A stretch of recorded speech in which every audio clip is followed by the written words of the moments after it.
All right. There we go. That doesn't darkly. All right. Okay. How the West Was Won by Dustin Broadbery. PSYOPS, Counterinsurgency, and the Military Origins of the Internet. Published May 29th. I would tell you the year, but I'm not sure. I think 2022. Part 1. Look a gift horse in the mouth. As the digital revolution was underway in the mid-90s, research departments at the CIA and NSA were developing programs to predict the usefulness of the World Wide Web as a tool for capturing what they dubbed birds of a feather formations. That's when flocks of sparrows make sudden movements together in rhythmical patterns. They were particularly interested in how these principles would influence the way that people would eventually move together on the burgeoning internet. Would groups and communities move together in the same way as birds of a feather so that they could be tracked in an organized way? And if their movements could be indexed and recorded, could they be identified later by their digital fingerprints? To answer these questions, the CIA and NSA established a series of initiatives called Massive Digital Data Systems, MDDS, to directly fund tech entrepreneurs through an inter-university disbursement program, naming their first unclassified briefing for computer scientists Birds of a Feather, which took place in San Jose in the spring of 1995. Amongst the first grants provided by the MDDS program to capture the birds of a feather theory towards building a massive digital library and indexing system using the internet as its backbone were dispersed to two Stanford University PhDs, Sergey Brin and Larry Page, who were making significant headways in the development of web page ranking technology that would track user movements online. Those disbursements, together with 4.5 million in grants from multi-agency consortium, including NASA and DARPA, became the seed funding that was used to establish Google. Eventually, MDDS was integrated into DARPA's global eavesdropping and data mining activities that would attempt total information awareness over US citizens. Few understand the extent to which Silicon Valley is the alter ego of Pentagon land. Even fewer realize the impact this has had on the social sphere.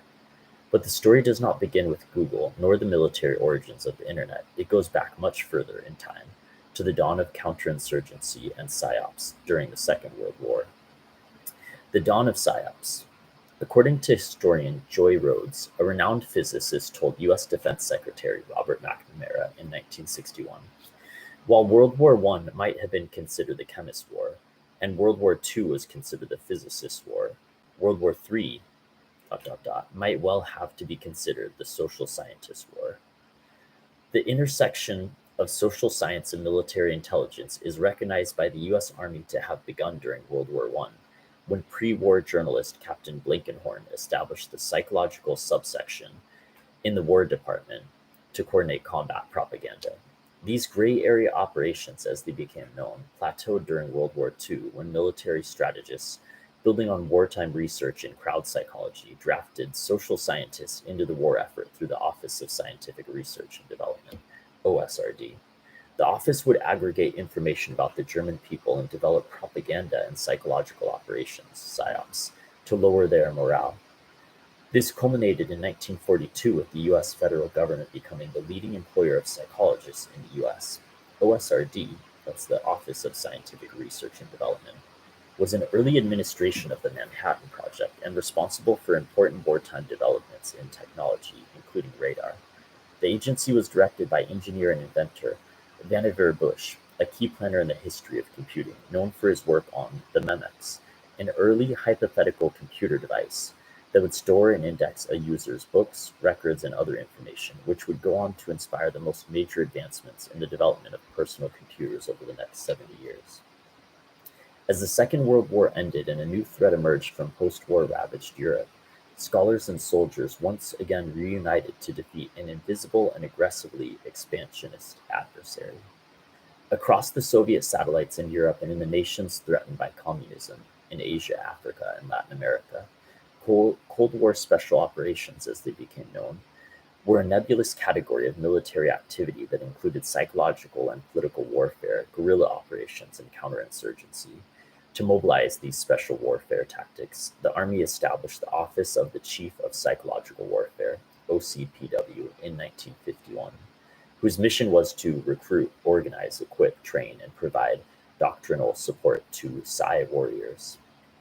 The office was directed by General Robert McClure, a founding father of psychological warfare and friend of the Shah of Iran, who was instrumental in the overthrow of Mohammad Mossadegh, I'm not sure if I pronounced that correctly, in 1953 Iranian coup d'etat. Integral to the projects of McClure's OCPW was a quasi-academic institution with a long history of military service called the Human Relations Area Files, HRAF.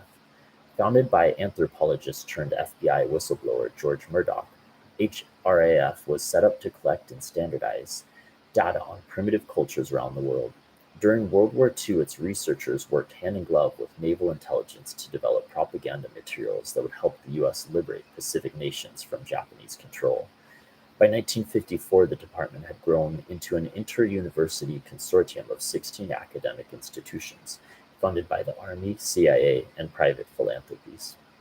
In 1954, the OCPW negotiated a contract with the HRAF to authorize a series of special warfare handbooks, disguised as scholarship that sought to understand the intellectual and emotional character of strategically important people, particularly their thoughts, motivations, and actions, with entire chapters compiled on the attitudes and subversive personality traits of foreign nationals, while other chapters focused on the means of transmitting propaganda in each target nation, whether news, radio, or word of mouth. This was, of course, decades before the internet. SORO. In 1956, the Special Operations Research Office, SORO, emerged from these programs, charged with managing the U.S. Army's psychological and unconventional warfare tactics during the Cold War and taking the work of HRAF to the next level.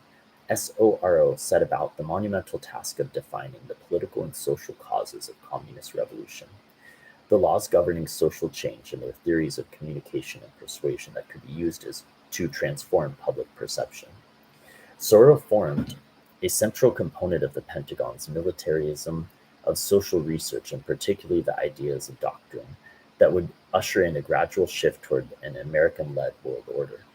Its research team was located on the campus of American University in Washington, D.C., and comprised the era's preeminent intellectuals and academics. SORO's ensemble team from the fields of psychology, sociology, and anthropology would immerse themselves in social system theory, analyzing the society and culture of numerous target countries, particularly in Latin America, while confronting the universal laws governing social behavior and the mechanisms of communication and persuasion in each jurisdiction. If the U.S. Army could understand the psychological factors that sparked revolution, they could, in theory, predict and intercept revolutions before they got off the ground. SORO was part of a rapidly expanding nexus of federally funded research centers, FCRCs, that reoriented academia towards national security interests. Working at the intersection of science and the state, SORONs, as they were known,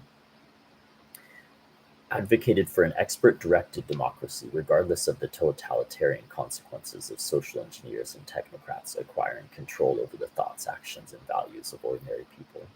In those early days of the Cold War, academics and scientists working at the intersection of military and academia firmly believed that intellectuals should guide geopolitics. This was accepted as the most stable form of governance to take the free world into the next century. It explains how we have arrived under the rubric of the settled science today, or at least policies masquerading as science. From the biosecurity state to the fundamentalism of climate science, much of what was achieved in those golden years of militarized social research shapes the 21st century. By 1962, 66 federally funded military research institutions were in operation. Between 1951 to 1967, the number tripled, while funding skyrocketed from $122 million to $1.6 billion.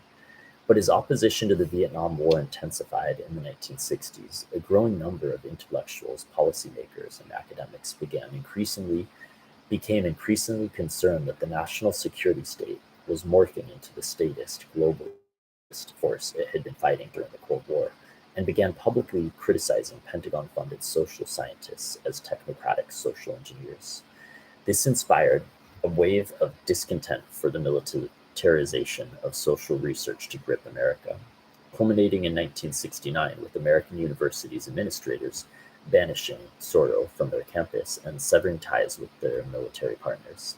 The move was endemic of the changing attitude towards these gray area special operations and resulted in the 1960s and the 1970s with the excommunication of military research centers from the university campuses across the US. A move that forced the military to look elsewhere, towards the private sector for their alternative warfare capabilities. Following a long tradition of public-private military cooperation from the RAND Corporation to the Smithsonian Group, these quasi-private institutions were being spun out of the military at a rate of knots since the 1940s. Project Camelot. One of the programs conceived by Soro was Methods for Predicting and Influencing Social Change and Internal War Potential. Codenamed Project Camelot, the landmark program sought to understand the causes of social revolution and identify actions within the realm of behavioral science that could be taken to suppress insurrection. The goal, according to defense analyst Joy Rhodes, was to build a radar system for left-wing revolutionaries, a sort of computerized early warning system that could predict and prevent political movements before they ever got off the ground. This computer system, writes, I'm not sure why I'm doing this, this computer system, writes Joy Rhodes, could check up-to-date intelligence against a list of preconditions, and revolutions could be stopped before the instigators even knew they were headed down the path of revolution. Hey, yeah, thanks so much, Joy Rhodes. I don't know, maybe she's actually trying her best, but seems like a setup to me.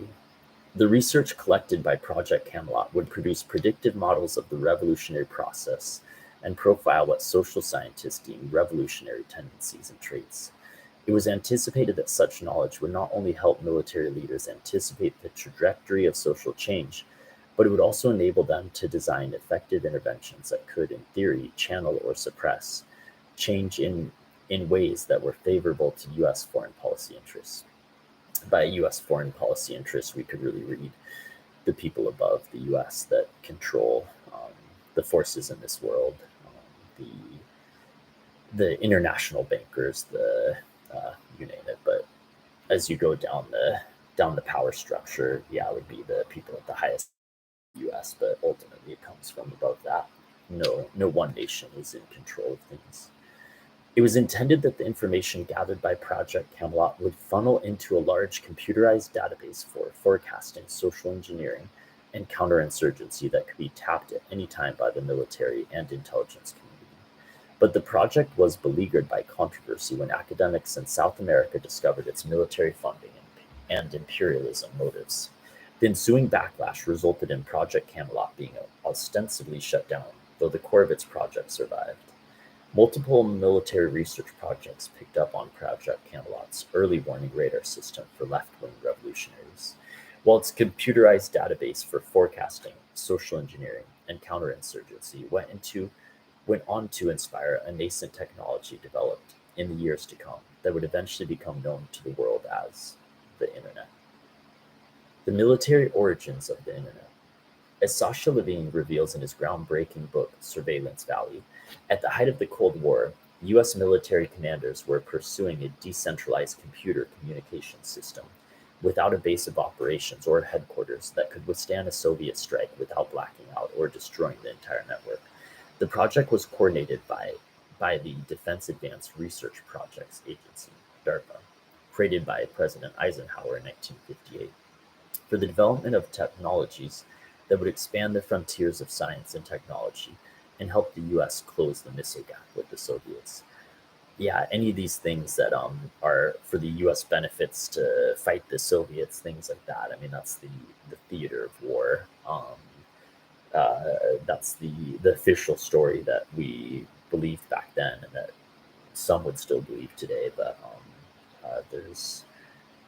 anyways, I don't want to disrupt the flow here. DARPA has since been at the vanguard of every major advancement in the development of personal computers ever since the Cold War, culminating in 1969 with the first computers being in universities across the U.S.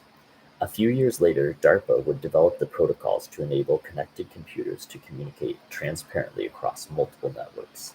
Known as the Interneting Project, DARPA's proto communications network, the ARPANET, was born in 1973. The project was eventually transferred to the Defense Communications Agency and integrated into the numerous new networks that had emerged. By 1983, the ARPANET was divided into two constituents: MILNET, to be used by military and defense agencies, while the civilian version would retain the ARPANET handle. Fast forward to 1990, and the ARPANET was officially decommissioned and the Internet privatized to a consortium of corporations, including IBM and MCI. Eventually, the federal government created a dozen or so network providers and spun them off to the private sector, building companies that would become the backbone of today's internet, including Verizon, Time Warner, AT&T, and Comcast. That's the same six corporations who not only own 90% of US media outlets, they control the flow of global communications through a process of absolute vertical horizontal alignment of legacy media with digital media, and the infrastructures and technologies that enable their mass communication, including cable, satellite, and wireless, the devices and hardware, software, and operating systems. J.C.R. Licklider, a central player in the development of the ARPANET, who many consider the founding father of computing, was American psychologist J.C.R. Licklider. Lick, as he was known, was the first director of the agency tasked with executing DARPA's information technology programs. The Information Processing Techniques Office, IPTO, that has been responsible for just about every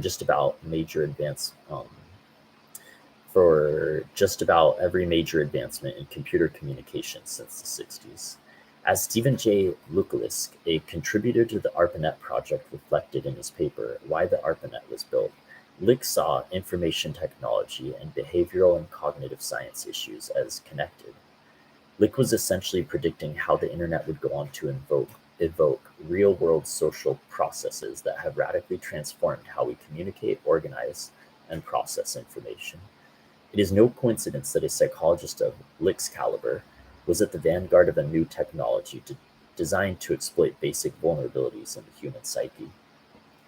In the 1960s, Lick oversaw DARPA's strategic interest in a new frontier of information technology called brain-computer interfaces, BCIs. In his famous paper, considered one of the most important in history of computing, Lick put forward the then radical idea that the human mind would one day merge seamlessly with computers. He was anticipating the evolution of AI and the role that DARPA would go on to play in funding just about every major advancement in BCI technology over 8 decades, including Elon Musk's brain-machine interface company, Neuralink. The Vietnam War. 2, 3, 4, 5, 6, 7, 8. 8 more chapters. Here we go.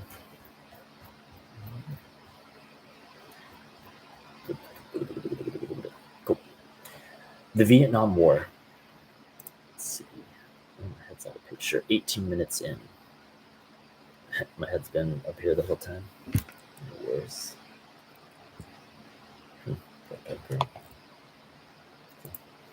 The Vietnam War, the ARPANET brought together the Pentagon's war machine with university research departments and the Bay Area's counterculture scene.